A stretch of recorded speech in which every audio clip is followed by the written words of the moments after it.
Hey, what's up? What's up? It's your girl Neek, and you're tuned in to Neek at Night. And tonight we're going to be talking about Diddy, Cassie, and how this adult entertainer is suing the both of them, alleging that at one point Cassie was his baby mama to his unborn seed, gave him some extra party favors that he felt like, wasn't supposed to be down there, and so much more. Now, people are wanting me to talk about this lawsuit and feeling as though it is something important to speak about. So let's get into it. As you guys know, Diddy was just found guilty on 2 counts of the Mann Act, and that involved him engaging in illegal activity with these adult entertainers and taking them across state lines. Well, one of the entertainers that was mentioned in the course of the trial is a guy who they labeled as Dave in the court records. Now, his real name is Clayton Howard, and he is coming forward saying that he got Cassie pregnant, allegedly. He's also stating that he received a package that was, down there from her and so much more. Now, my immediate question is, if you were an entertainer and you were slanging it wide and laying it low with many women, how do you know that you received this package from Cassie? And if you claim that she was pregnant and she was doing the do with 3, 4, 5 men at a time, how do you know that the seed was yours and not Diddy's? And it's so many questions that come from this. Now, in addition to him suing, the attorney that he is getting sued, that is taking on the case, is also the same attorney that is suing Fat Joe. He's also the same attorney that has several other lawsuits against Diddy. And he was also the attorney of one of the people who testified in court that said that the attorney fabricated her court paperwork. And he also recently is represented by this same attorney who was arrested not too long ago for allegedly mowing down a process server. So, hey, we can take all of this with a grain of salt, or we can give it some validity because it was filed in court. I really don't know. But Tyrone Blackburn is his attorney. And like I said, he recently was arrested. So let me just share a little bit of the guy who brung the claims for him. Let me share this real quickly, really quickly. So let's see. Oh dang, I'm not on my laptop. All right, so this is just a little bit about the lawyer that's representing him. It says lawyer suing Fat Joe arrested for allegedly mowing down Joe's process server. So this right here is Tyrone Blackburn, and this is the lawyer that is representing this new escort, Dave. And it says he is also suing Fat Joe, and he got arrested because he was mowing down a process server with his car in NYC. A rep for the New York Police Department tells TMZ that Blackburn was taken into custody Wednesday morning and booked for assault. Now, this is the lawyer that is now bringing on this lawsuit for Dave. All right. So I just wanted to give you guys a little bit of that that's going on. Now, this guy right here, yes, this is a new live. This guy right here, now, in addition to him now filing a lawsuit against Diddy and Cassie, he recently published a book on Amazon going after them and basically describing his freak offs with the pair. Now, he has a book, and also he has a about section, And let me share with you guys his book before we get into the lawsuit. So, this right here is the book that he has, and it is titled, or, he's the author, Clayton Howard, and it says Cassie, Victim or Co-Conspirator. And it also states that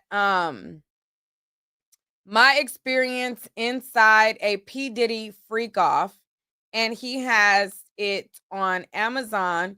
Now, in the description of his book that is supposedly from him, let me read to you guys what it says.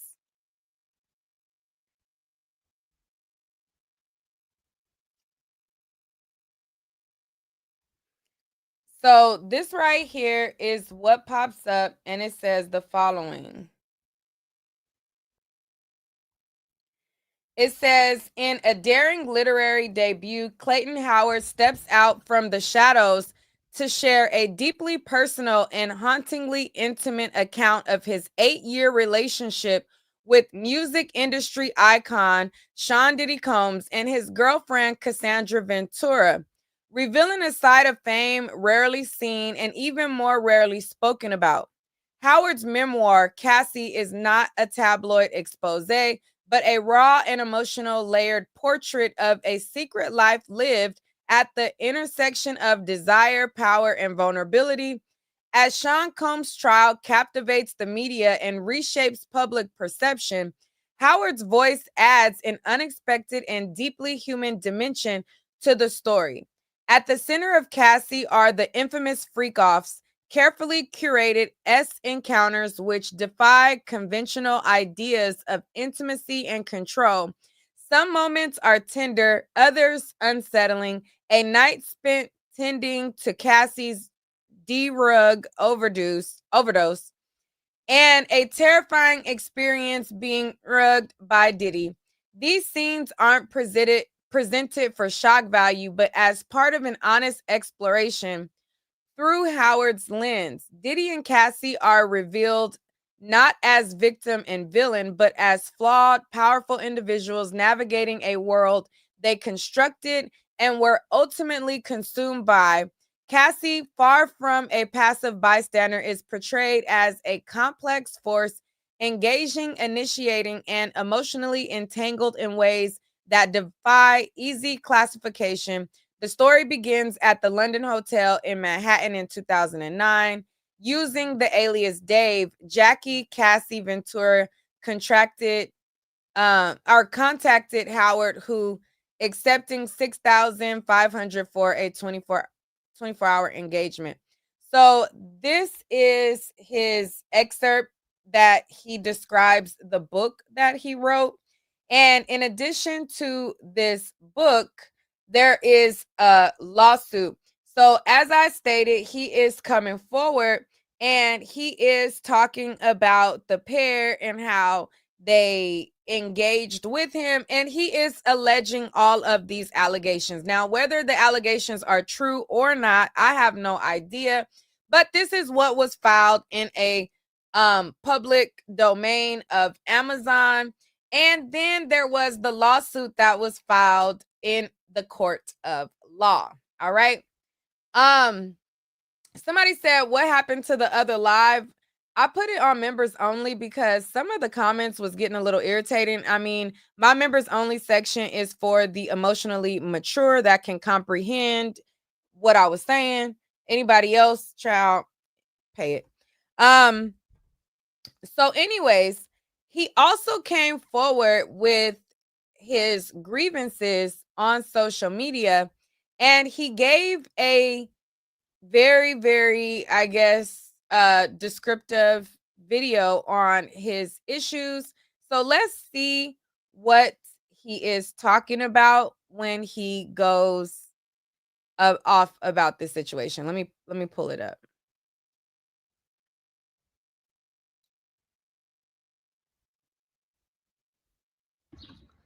So good morning. I am Dave, the man who has just sued Cassandra Ventura for damages involved in the Sean Combs sex trafficking trial.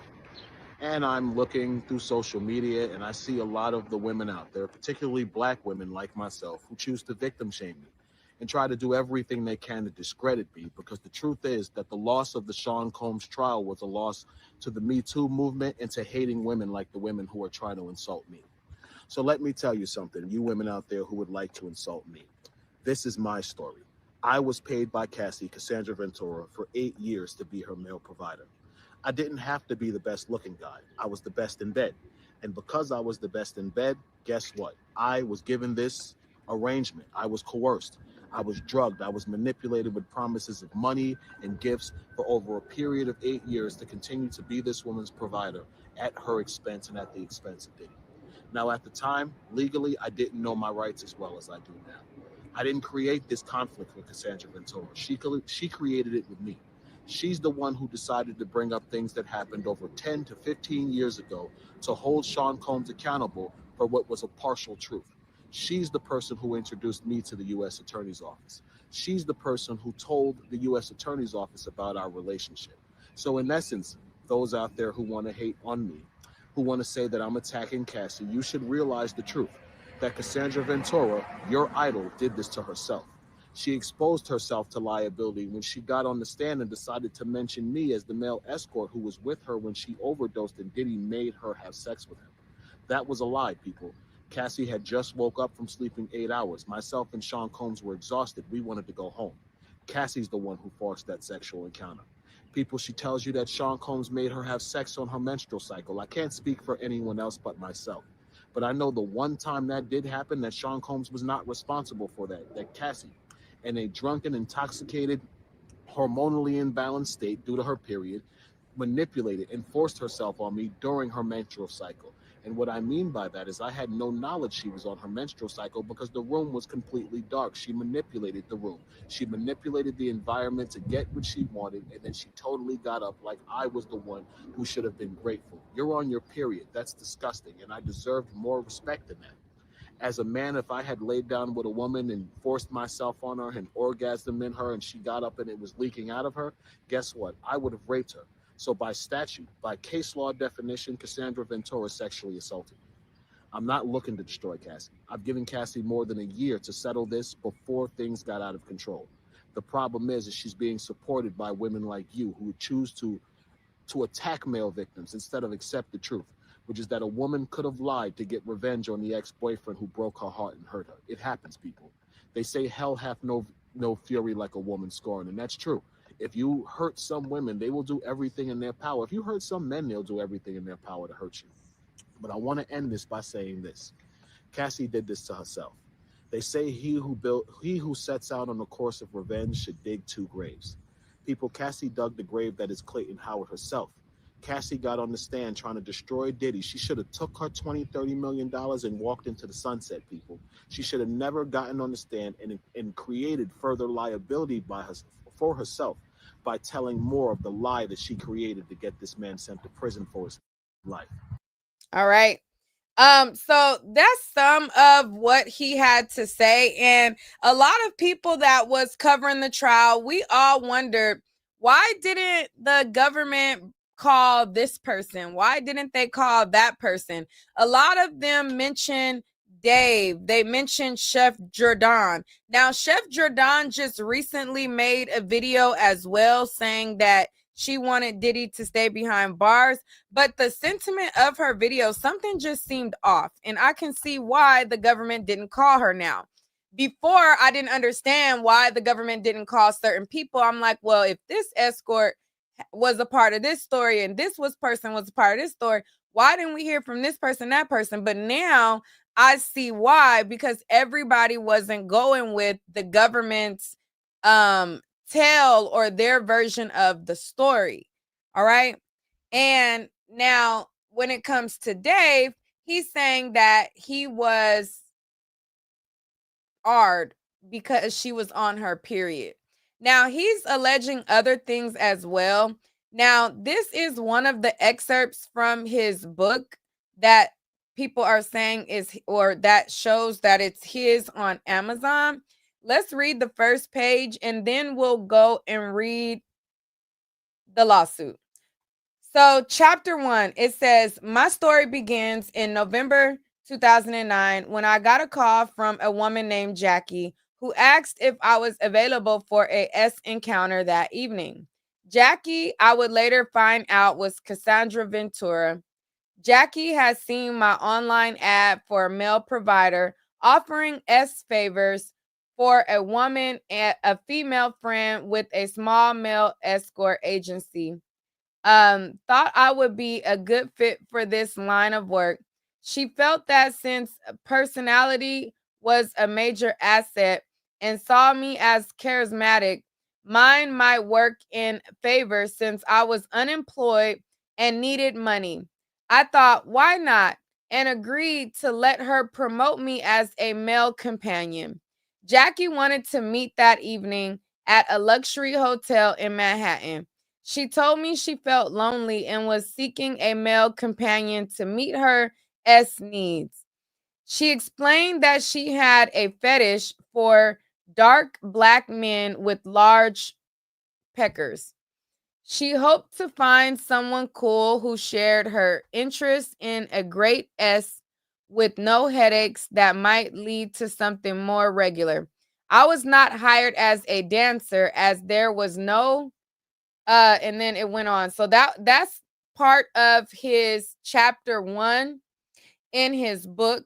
Now, in addition to his book and some of these excerpts, let's read another excerpt. Now, in addition to his book, or matter of fact, no, let's go to the lawsuit. In addition to his book, he also has filed a lawsuit with his lawyer, Tyrone Blackburn, and he is making other allegations. So, matter of fact, before I go any further, let me pull up his lawsuit and we can read that. Now, what do you guys think as it pertains to his claims? I've seen some people in the chat say as though they felt like it was a money grab, and some people feel as though, hold on. Oh, there we go.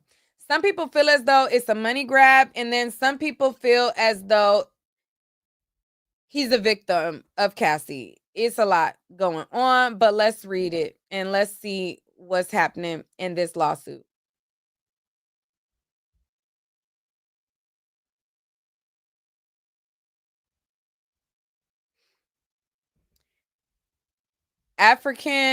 Afrolicious Alice says clout grab for his book. Moses says karma. Someone says, yeah, I think Chef G was probably just high because she talked normal in other videos. Somebody said, wait, Tyrone Blackburn again. Absolutely. You said Tyrone is everybody's lawyer. Exactly. But let's read this lawsuit that he has, and we are going to continue with more after that. So, page 1, it says Clayton Howard, the plaintiff, is suing Cassie and Diddy and his other companies. And it says this document is one that contains highly graphic information of S nature, including SA. So it says plaintiff Clayton Howard, aka Dave, and Mr. Howard hereby alleges and asks for his complaint against defendant Sean Combs, Mr. Combs, Cassie, Bad Boy Entertainment, Epic Records, and more. His preliminary statement, it says plaintiff Clayton. Why am I tongue tied right now, child? Maybe because it's 2 a.m. in the morning. 2 a.m. in the morning. Let me wake up. It's 2 a.m. in the morning. I'm tongue tied, tongue twisted. But let's go. Wait, where'd it go?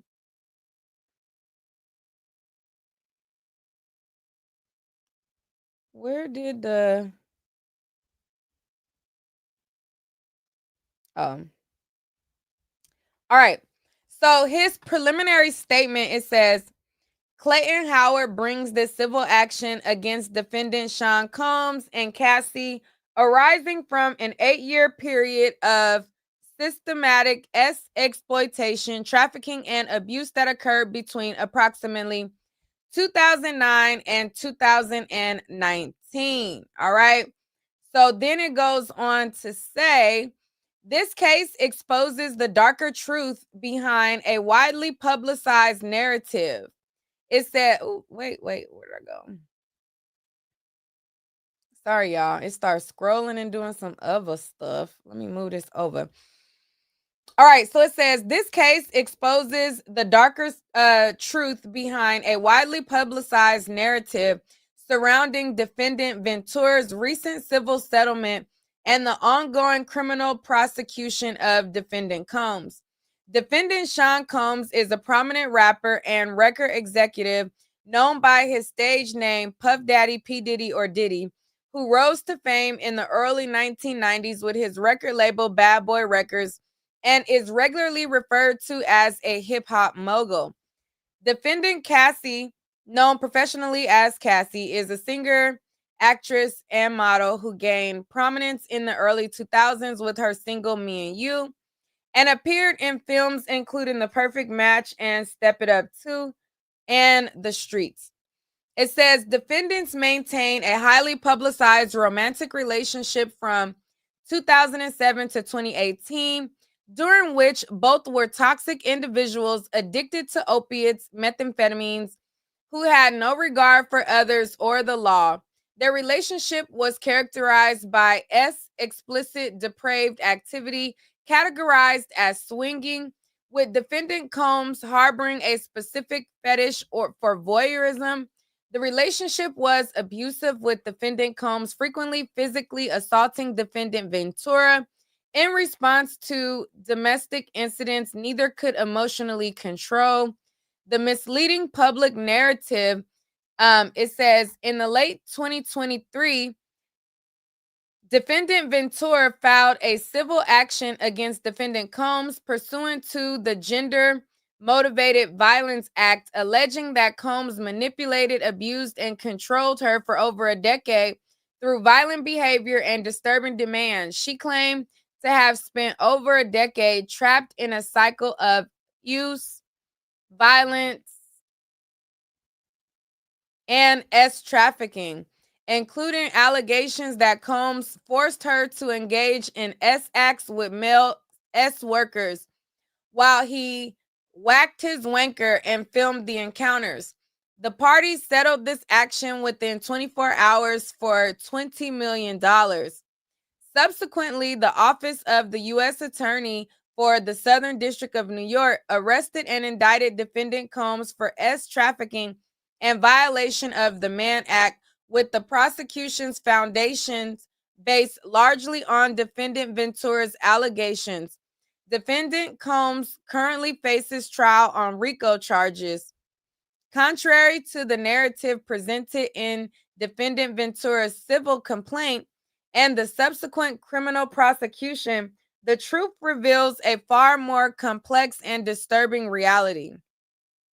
Defendant Ventura was not merely a victim forced into encounters with male escorts, but rather an active and engaged participant who willingly manipulated and exploited others, including plaintiff, to satisfy the depraved desires of defendant Combs and herself. For more than 8 years, defendants operated a scheme whereby they systematically exploited plaintiff through manipulation, coercion, controlled substances, and threats of violence to engage in non-consensual activities for their gratification and commercial purposes. Defendant Ventura accomplished this exploitation by concealing her identity and fabricating the narrative that she and defendant Combs were married, using this deception to entice men into drug use and encounters. Defendants rugged plaintiff with controlled substances, including MDMA, in doses 3 times stronger than what defendant Ventura herself consumed to lower his inhibitions and facilitate exploitations. Defendant Ventura used the substances strategically It says, like a spider catching its prey in its web to manipulate plaintiff into unprotected S contact designed to please defendant Combs and prove her devotion to his appetites. Okay, so he said that she was catching him in a web of her own, child. He was a spider's prey in their web. And I'm just like, child, really? Really, really, really?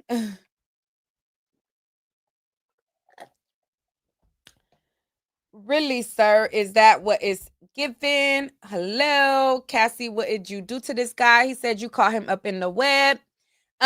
Defendant Ventura would command plaintiff to wank his wanker for hours while she pleasured herself to climax, visibly satisfying herself at the sight of plaintiff's anatomy.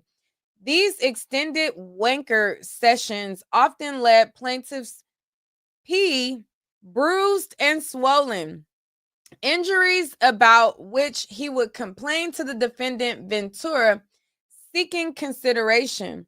However, defendant Ventura showed no mercy, simply demanding compliance while pleasuring herself in a manner she hoped would satisfy defendant Combs, who derived satisfaction from watching her gratification through his voyeuristic desires.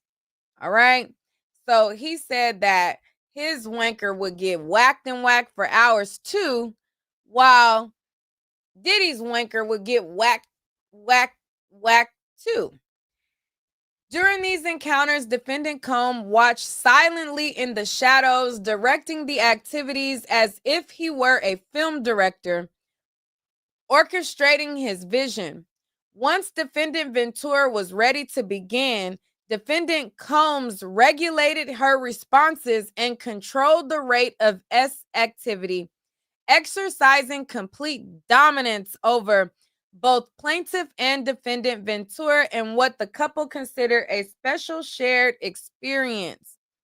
While defendant Combs appeared to serve as a protector rather than oppressor, supporting defendant Ventura's desires and catering to her with wine and fruit during encounters, his presence was deliberately intimidating as part of his role in protecting his partner from men they exploited. Threats of violence were implied when defendant Combs wished to assert control, and during at least one encounter, he threatened to pistol whip plaintiff, directing defendant Ventura to Master Suite to retrieve his firearm. Child, he said Diddy almost pistol whipped him.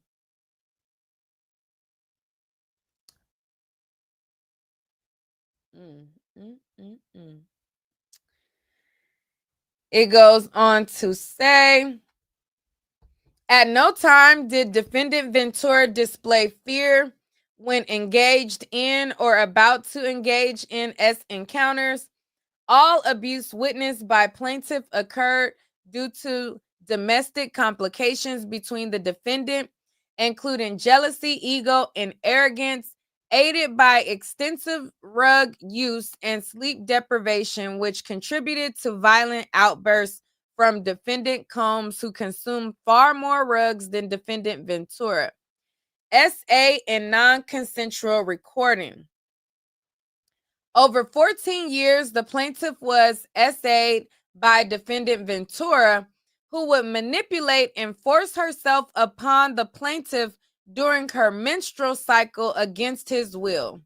Defendant filmed plaintiff in compromising encounters without his consent for years, creating recordings that the couple would watch together after the encounters ended and used for mutual masturbation. When the plaintiff confronted defendant Ventura about the recording and vocalized his desire not to be recorded, she explained that she enjoyed their S relationship and provided her reasons for the recordings. Defendant Ventura then opened her MacBook to a previous recording and fondled her private to climax in front of plaintiff while watching an encounter involving two of them, demonstrating the extent of her manipulation and control. For more than 5 years, defendant trafficked plaintiff for purposes of commercial S, using him as entertainment to satisfy their S fetishes and personal ambitions. The couple rugged, manipulated, and traumatized plaintiff while themselves engaging in a toxic, domestically abusive relationship that often became violent.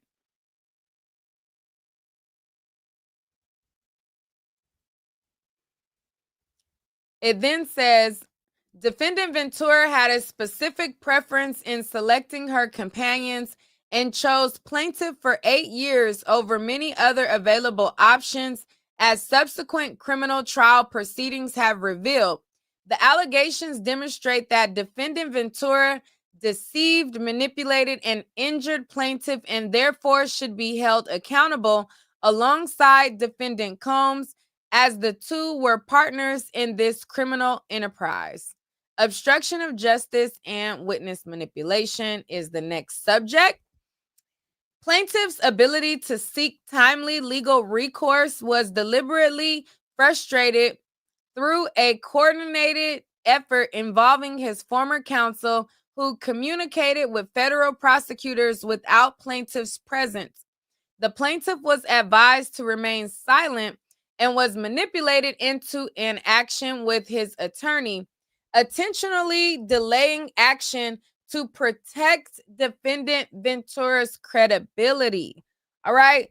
So he's saying that his attorney delayed filing a lawsuit because he was protecting Cassie's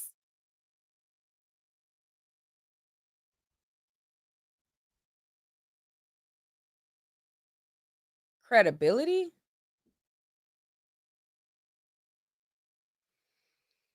The plaintiff was specifically advised that should he file a complaint, he would lose credibility before the court and therefore should refrain from doing so if he wished to do what was right and tell the truth. His counsel deceived, ignored, and misled him regarding the creation of the initial complaint against defendants and when it would be filed. Despite serving as a compliant witness for the government and providing information that was later corroborated by investigators, thereby validating his credibility and truthfulness of his statements, federal prosecutors ultimately withheld plaintiff's testimony despite its corroborative value and his valid allegations against both defendants.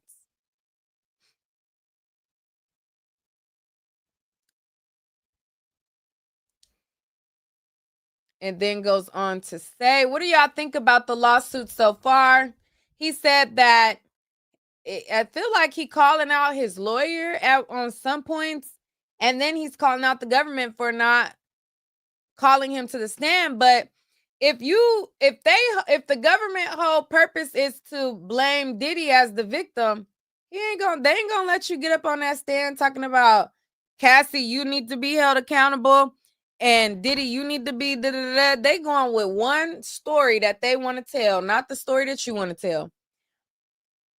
He says, for many years, plaintiff has lived with this trauma in silence, forced to endure the psychological and physical consequences with no visible avenue for justice.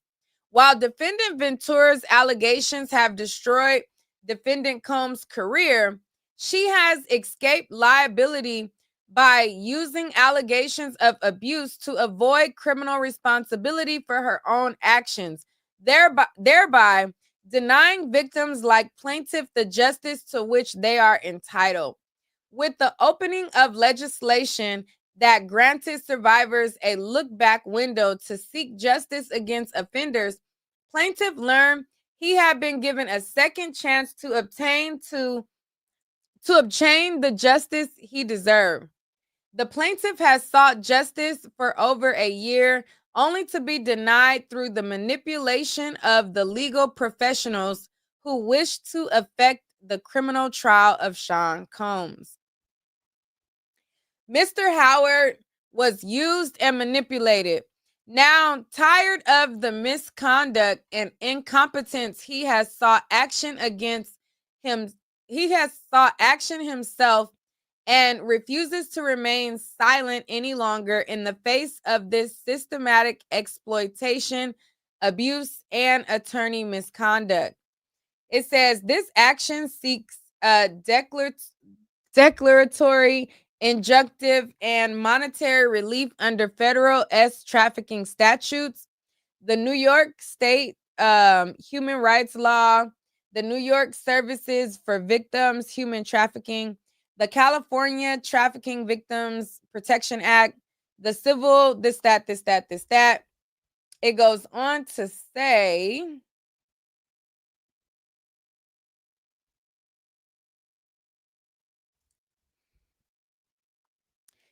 trafficking for the severe psychological, physical, and dignitary harms plaintiffs suffered during this prolonged period of exploitation and abuse.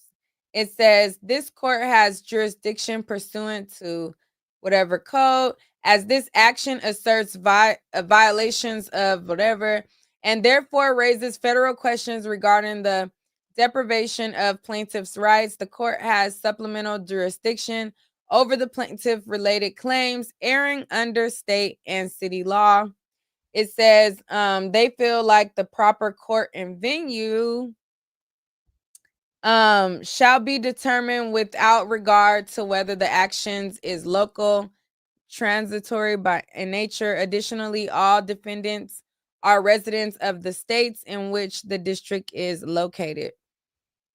He say that the parties are him and them.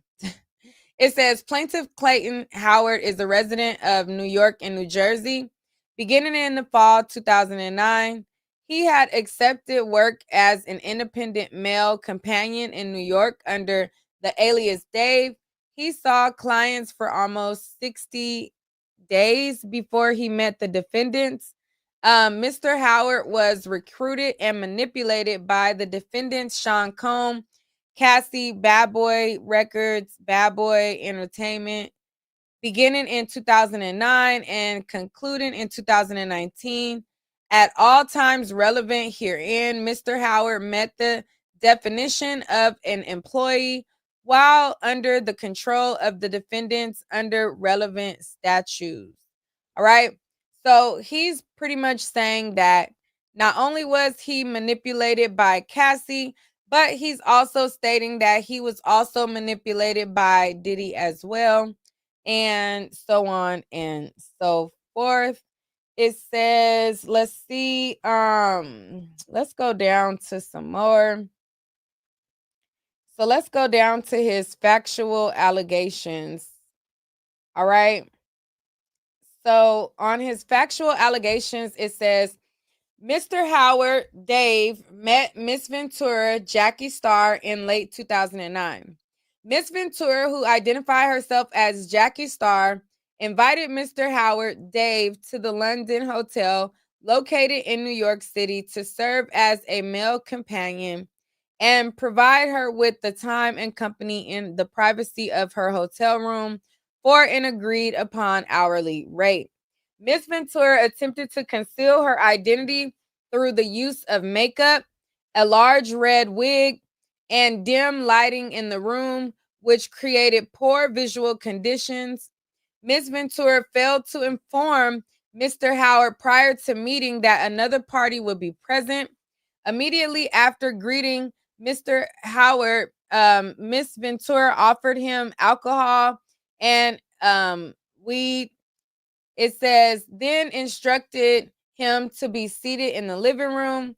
The two parties spoke for approximately 30 minutes while becoming familiar and relaxed. After approximately 30 minutes, Ms. Ventura asked to see the personal identification of Mr. Howard for safety purposes so she would know who he really was. All right. He goes on to say, having nothing to hide and wanting to make a woman he assumed alone comfortable, he provided Miss Ventura, Jackie Starr, with his NYS driver's license, revealing his true identity.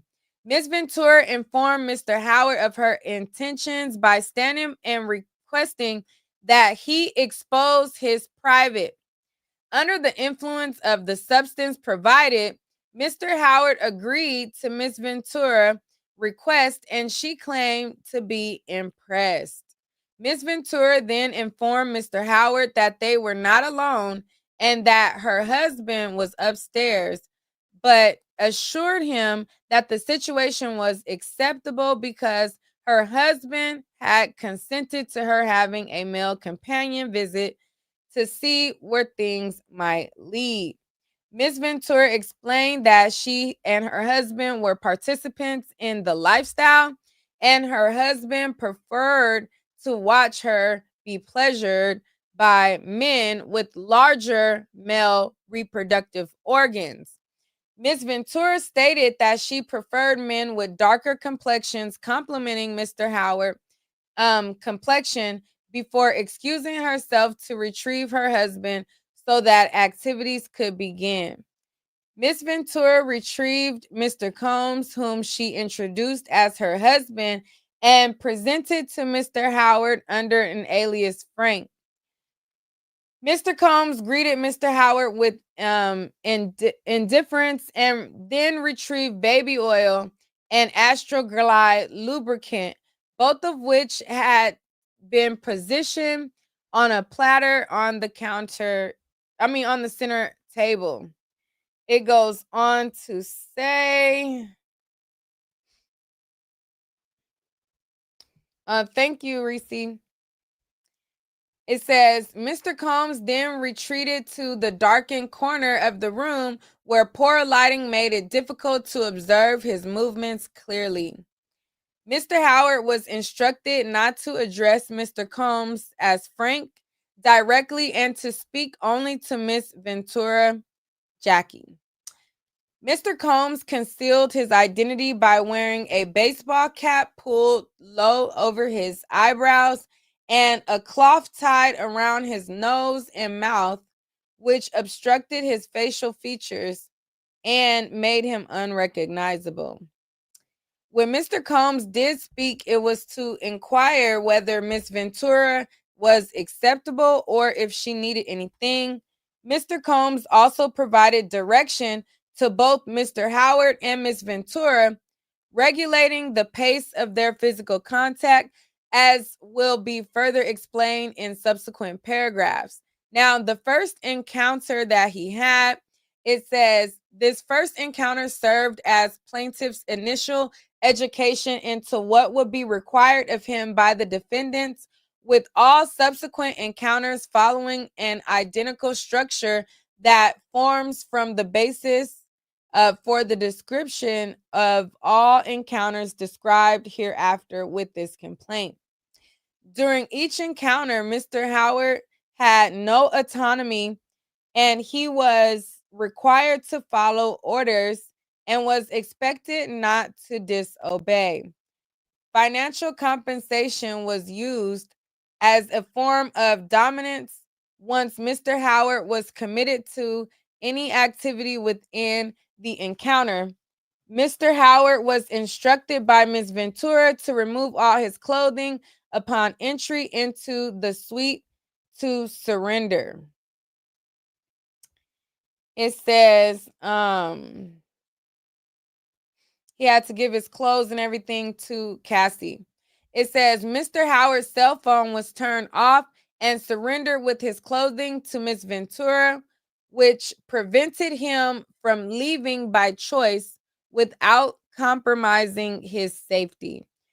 Some required keys to access the floors and had no access to stairwells without triggering alarms, making an escape difficult.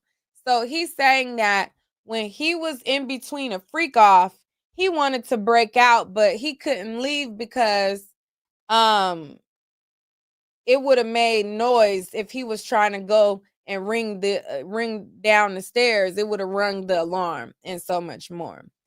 All right. It says Mr. Howard was instructed by Miss Ventura to apply baby oil to his nude body.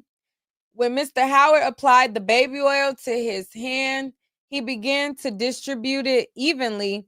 Miss Ventura would use her own bottle to saturate Mr. Howard's chest, abdomen, and his arms with oil before stepping closer and attempting to apply it evenly herself.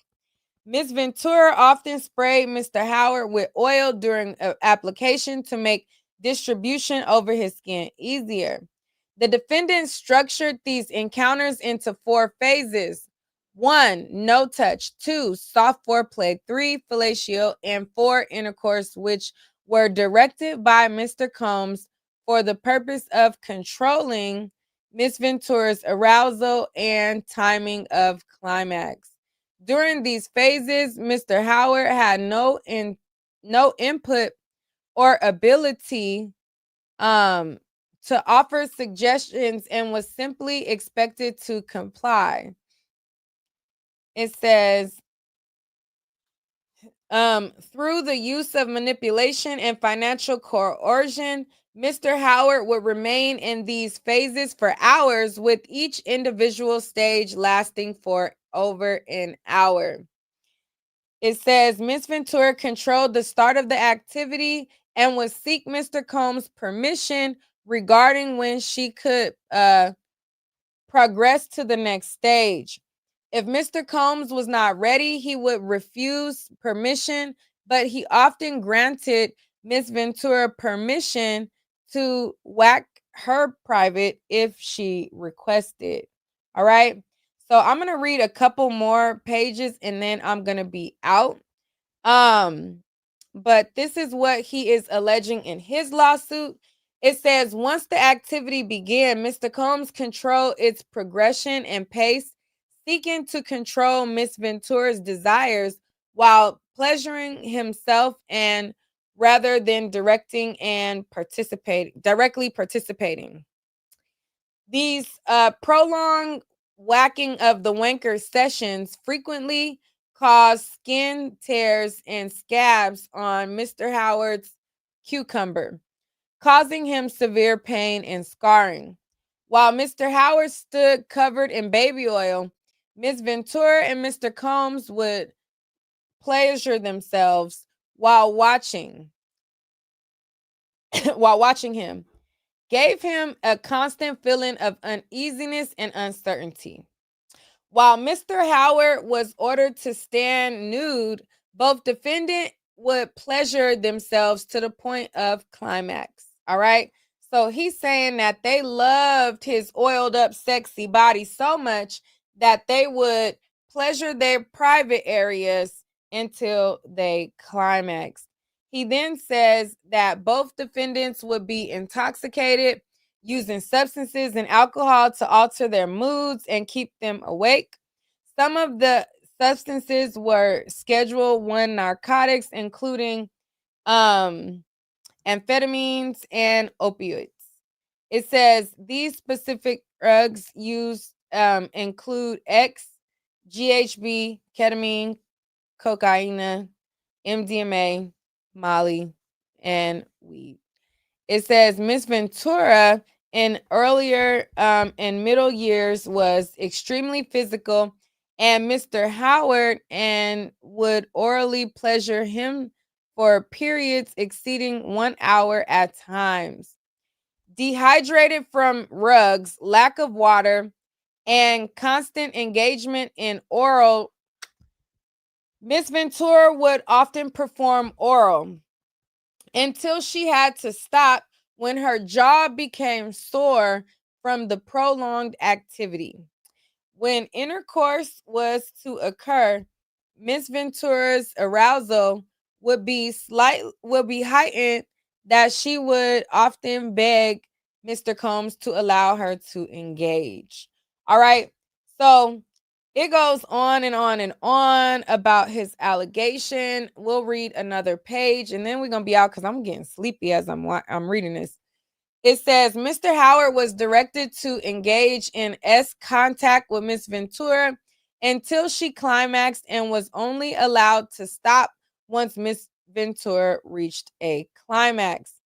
Once Mr. Combs consented to the contact, Miss Ventura controlled the degree of intimacy, including kissing and the intensity of kissing, and whether she would engage in unprotected as will be described in later paragraphs. It says once the climax of Miss Ventura occurred, the cycle would be repeated. Once the encounter with Miss Ventura could consist of 15 to 30 individual sessions, each including all 4 stages. The number of sessions also depended on the number of days. Mr. Howard would be detained until the defendants were ready to return his phone and clothing and release him. If Mr. Howard attempted to leave, he would be coerced by Miss Ventura into waiting or ignored if he knocked on the suite's master bedroom door seeking the retrieve his items to leave. Okay? So he said that she manipulated him and forced him to do unprotected sex. It says during the trial testimony of Miss Ventura, Mr. Howard heard her statements regarding Mr. Combs and how she allegedly had been forced to have unprotected hanky-panky with male entertainers. Ms. Ventura claimed to have never wanted such activities and to have only engaged in them as a result of Mr. Combs' abuse and attempts to blackmail her. Although this allegation was substantiated in one instance during the trial, it's not the same in all. It also does not completely substantiate all of Ms. Ventura's claims of force and coercion, as every instance is not the same. Mr. Howard confidently asserts that Mr. Combs did not force Ms. Ventura to engage in an encounter. Thank you so much, Mahogany.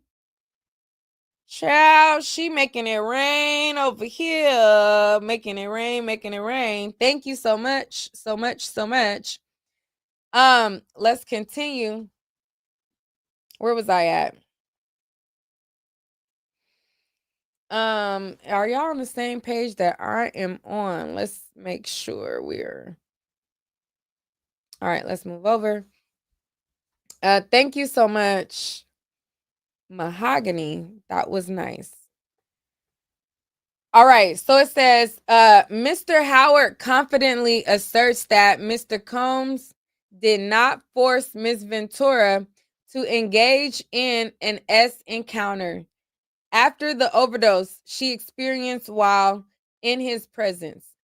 All right, so he's saying that was her own situation. It was Miss Ventura who begged for the encounter, despite Mr. Combs' repeated attempts to end the night due to the overdose. Mr. Howard confidently asserts that it was Miss Ventura who initiated unprotected contact with him, and Mr. Combs has been in no knowledge of it occurring until it was underway.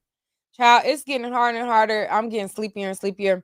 We might go and read the rest to y'all tomorrow, but it is late. But what do y'all think about his book that he wrote on Amazon? What do you guys think about this lawsuit so far? Now, there's several other pages to go, but we have not got there, and maybe we'll do a part 2. If you guys have not hit the subscribe button, hit the subscribe button and the notification bell. And what else? What did I miss? What did I miss? What did I miss? I don't know, but I'll see y'all on the next one. I'm over here starting to get sleepy. So I'll talk to y'all later, but make sure y'all hit the like button. Make sure I hit the notification bell. And if y'all want me to continue reading this lawsuit and bring you guys a part 2 of the second part, let me know down below in the comments. If you guys have not hit the like button at this point, hit the like button, and it could all be so cool. All right. Now, I'll see y'all later. Let me get some sleep. All right. Good night.